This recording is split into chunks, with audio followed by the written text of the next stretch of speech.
A Light in the Darkness, Transcending Chronic Illness Through the Power of Art and Attitude, by Lisa Sniderman.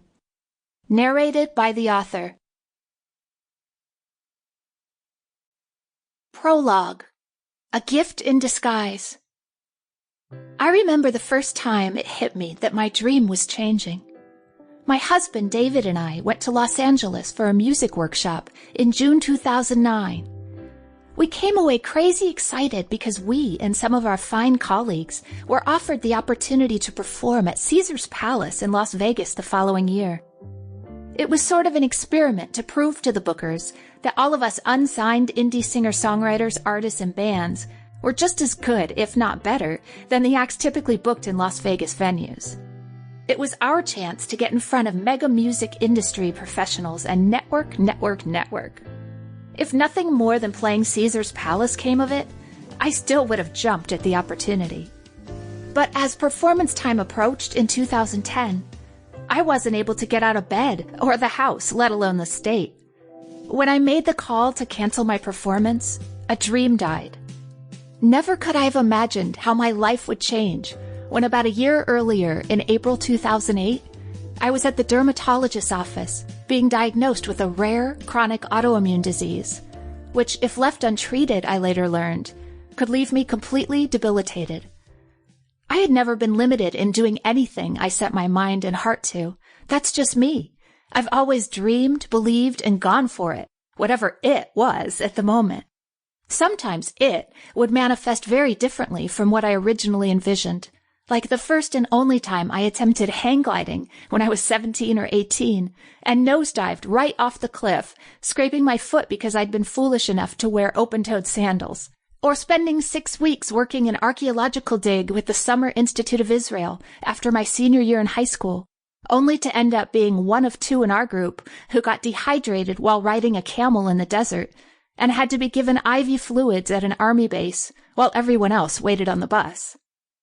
Or that time in college when I took a painting class without any prior drawing experience and was asked to paint a model who was sitting on a chair, which was sitting on a platform. My model's chair, if you could call it that, looked as if it were trying to walk off the platform. 2 of its legs were dangling off the edge, along with my model's legs. The model had no form, and her neck and body were so elongated that my art teacher said, "Hey, you should check out Modigliani."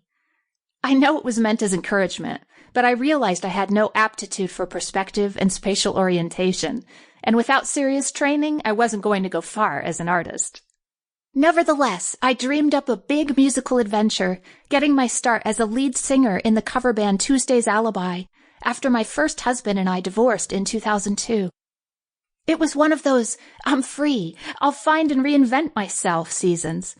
Of course, when you're young, or young at heart and have your health, you can do anything, or at least you think you can, so there really isn't much difference. Did I know anything about the technical aspects of singing? Had I played guitar? Did I write songs? No. I hadn't sung in public since my high school musical Grease.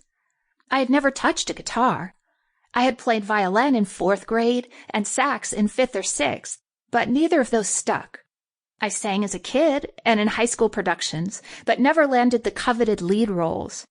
I had written poems and snippets of lyrics and journal entries for years. But songs?